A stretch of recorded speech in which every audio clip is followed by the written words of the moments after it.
মানুষের কাছে ছোট হলে মানুষের মনটা সংকীর্ণ হয়, ছোট হয়, মানুষ অপমান বোধ করে, খারাপ লাগে। মালিকের কাছে যদি কেউ মাপ চায়, চোখের পানি ফেলে, ইস্তেগফার করে, ছোট হয়, তাহলে তার অন্তরে আরো আনন্দ অনুভব হয়। সালহাতু সঙ্গে বুদি দিল খরাশ, আজমোদে এক জামানা খাকে বাস। পাথর হয়ে বহুকাল ছিলে ভাই, কিছু কালের জন্য একটু মাটি হওয়া আসো, একটু মাটি হয়ে দেখো।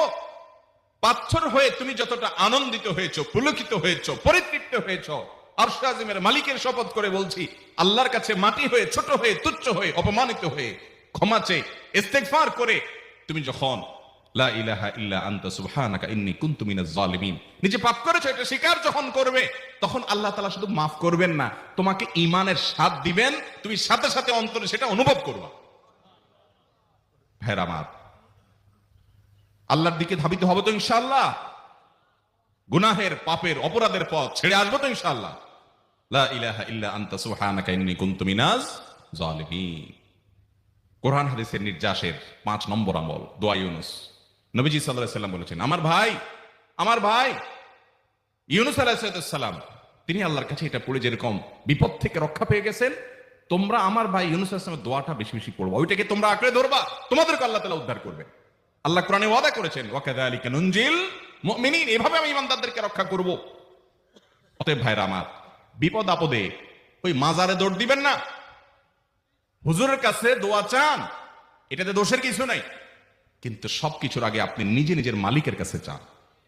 আমরা অনেকে দোয়া করি না, কেন করি না? আমরা মনে করি যাই রে, আমি এত গুনাহগার মানুষ, আমার দোয়া কবুল হবে, এই জন্য হুজুরের কাছেই শুধু যায়, যে হুজুর যদি কিছু বলে দেয়। আল্লাহর কাছে ডাইরেক্ট চাইলে যে পাওয়া যাবে, এটা অনেক মুসলমান বিশ্বাস করে না, ভালো করে জানে না। ভাইরা আমার, আল্লাহ কোরআনে বলেছেন, উদউনি আস্তাজিব লাকুম, তোমরা আমার কাছে দোয়া করো, আমি কবুল করব। ওয়াদা করেছেন আল্লাহ তাআলা। আমার রব কি ওয়াদার খেলাফ করে? আমাদের রব ওয়াদার খেলাফ করে? ইন্নাহু লা ইউখলিফুল মিআদ, তিনি ওয়াদার খেলাফ করেন না। তিনি বলেছেন তোমরা দোয়া করো, হালাল বক্ষণ থাকে, যদি হালাল উপার্জন যদি থাকে, শরীরে যদি হারাম যদি না থাকে, শর্ত আদায় করে দোয়া যদি করেন, দোয়া করে আবার হুলস্থুল যদি না করেন, তাড়াহুড়ো যদি না করেন, দোয়া করে আল্লাহর কাছে দরখাস্ত জমা দিয়ে দেন, দুরূদ পাঠ করেন, শর্ত আদায় করে দোয়া করেন, আপনি যত অপরাধী হন, যত গুনাহগার হন, যত পাপিষ্ঠ হন, আল্লাহ আপনার দোয়া কবুল করবে। আচ্ছা ভাই, আমরা যত খারাপ হই, আপনি নামাজ পড়েন না, আপনি ফিল্ম দেখেন, আপনি হারাম জিনিস দেখেন, আপনি অনেক খারাপ কাজ করেন, গালিগালাজ করেন, মানুষের হক মানেন, যত খারাপ আপনি হন, আপনি ইবলিসের চেয়ে বেশি খারাপ হতে পারবেন? ইবলিসের চেয়ে বেশি খারাপ হওয়ার সুযোগ আছে? খারাপের বাপ সে, তার মতো খারাপ তো আপনি চাইলেও হতে পারবেন না, ঠিক না ঠিক? আচ্ছা, এই ইবলিস আল্লাহর কাছে দোয়া করছে কখন? এমন সময় যখন আল্লাহ তাকে নির্দেশ করছে সিজদা করো আদমের সম্মানে। সেই নির্দেশ সে লঙ্ঘন করেছে, ডাইরেক্ট আল্লাহর সামনে সরাসরি লঙ্ঘন, সরাসরি বিদ্রোহ। আপনার সামনে আপনার ছেলে, আপনার কর্মচারী, আপনার কাজের লোক ডাইরেক্ট যদি একটা জিনিস বলে পারবো না, কি পরিমাণ মেজাজ আপনার গরম হবে চিন্তা করেন। অথচ আপনিও মানুষ, সেও মানুষ, আর আল্লাহ হলেন সৃষ্টিকর্তা, এ হলো সৃষ্টি। সে যুক্তি দেখায়, খালাকতানি মিন নার ওয়া খালাকতাহু মিন তিন, আমারে আগুন থেকে তৈরি করছেন, তারে মাটি থেকে তৈরি করছেন, আমি কেন তারে সিজদা করব? তর্ক যুক্তি হাজির করে আল্লাহর নির্দেশকে আল্লাহর সামনে লঙ্ঘন করেছে। কত ডেঞ্জারাস সিচুয়েশন বুঝেন, কি পরিমাণ রাগ আল্লাহ রাব্বুল আলামিন হওয়ার কথা। তার তো গুণবাচক নাম শুধু রহমান রহিম না, তার গুণবাচক নাম আছে কি? কাহার, জব্বার।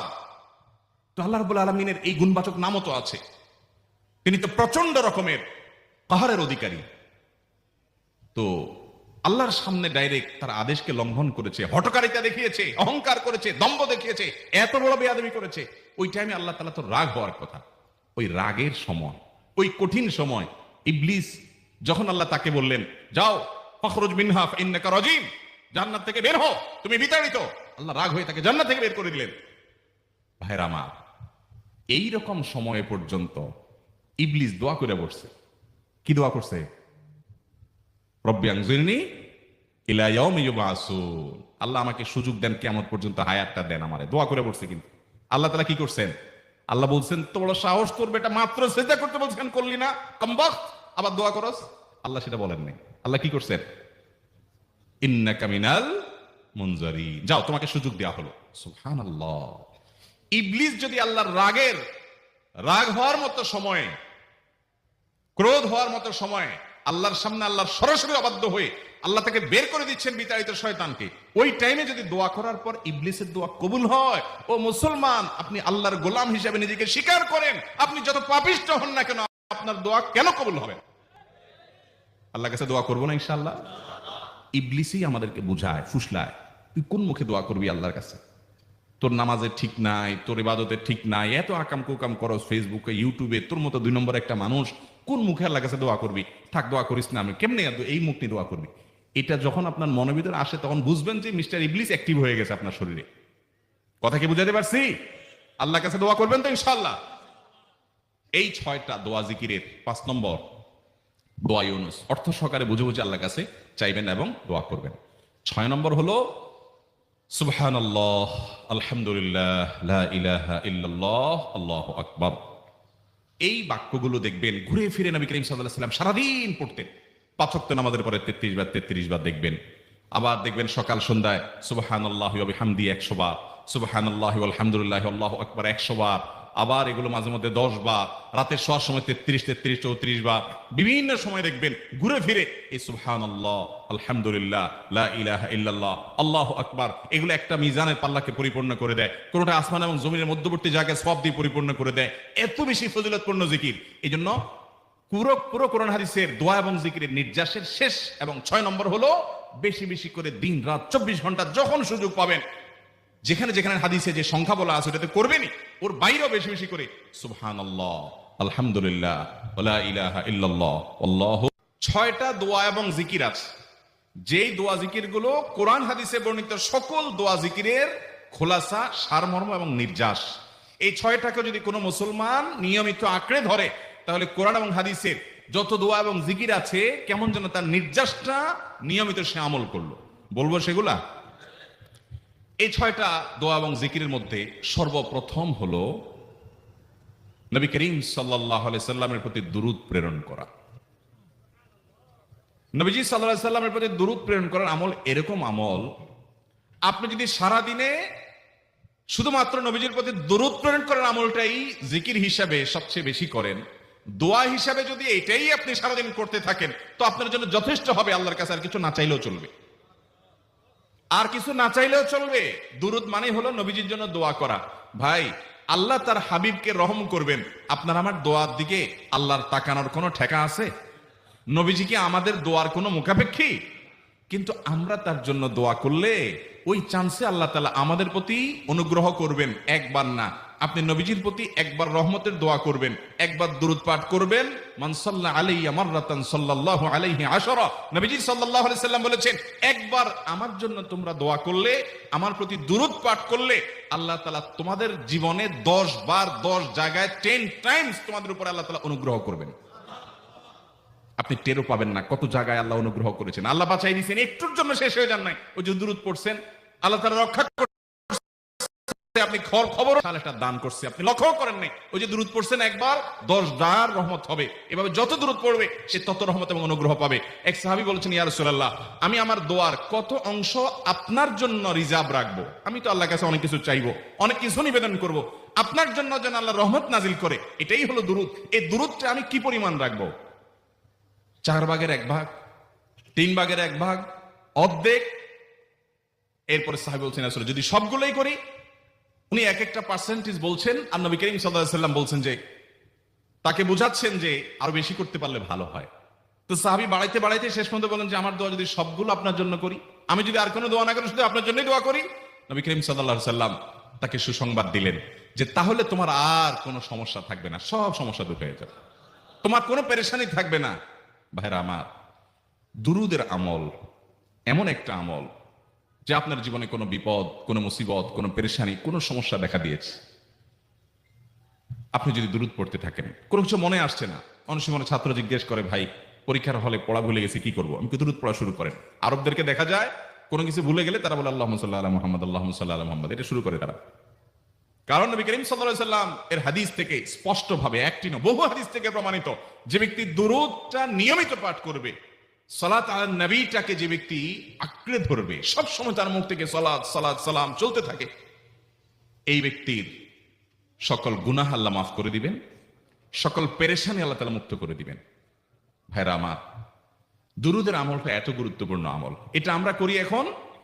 অনেকে আছেন যে আনুষ্ঠানিকতা যখন থাকে দুরুদের, মিলাদের, তখন একটু সালাত আলান নবী যেভাবেই করেন করেন। আর বাকি অনেকে আছেন যেগুলো করারও কোনো খোঁজ খবর নাই। দুরুদ বেশি বেশি করে পাঠ করবো তো ইনশাআল্লাহ। সবচেয়ে শ্রেষ্ঠ দুরুদ, সবচেয়ে উত্তম দুরুদ হলো দুরুদ ইব্রাহিম, যেটা নামাজে পড়েন। আর সবচেয়ে সংক্ষিপ্ত দুরুদ হলো সাল্লাল্লাহু আলাইহি ওয়াসাল্লাম। এছাড়া নবীজির প্রতি দোয়ামূলক যে কোনো দুরুদি আল্লাহর কাছে গ্রহণযোগ্য হতে পারে, যদি দুরুদের অর্থের মধ্যে, কথামালার মধ্যে খারাপ কিছু না থাকে। দুরুদের নামে অনেকগুলো দুরুদ প্রচলিত আছে বিভিন্ন বই পুস্তকে। অমুক দুরুদ পড়লে অমুক এত নেকি হয়, বা অমুক দুরুদ পড়লে এতবার পড়লে ওই বিপদ দূর হয়। এগুলো কোনো হাদিস নির্দেশিত না, এগুলো হয়তো কারো তাজরিবা, অভিজ্ঞতা নির্ভর। কিন্তু হাদিস নির্দেশিত দুরুদ হলো দুরুদ ইব্রাহিম, আর সবচেয়ে সংক্ষিপ্ত দুরুদ হলো সাল্লাল্লাহু আলাইহি সাল্লাম। অর্থের ভিতরে যদি খারাপ কিছু, শিরকের কিছু না থাকে, নবীকে আবার আল্লাহর পর্যায়ে পৌঁছানোর মতো গোমরাহি যদি না থাকে দুরুদের অর্থের মধ্যে, তাহলে যে কোনো দুরুদই আপনি আল্লাহর কাছে পেশ করতে পারেন। তাহলে 6টা দোয়া হলো কোরআন হাদিসের শত শত সহস্র দোয়ার নির্যাস এবং খোলাসা। তার 1 নম্বর হলো দুরুদের আমল। করবো না বেশি বেশি ইনশাআল্লাহ? আমার জীবনে বহুবার এমন হয়েছে, বহুবার এমন এমন বিপদ যে দেয়ালে পিঠ ঠেকে গেছে, এখান থেকে উদ্ধারের কোনো পথ আর চোখের সামনে দেখা যাচ্ছে না।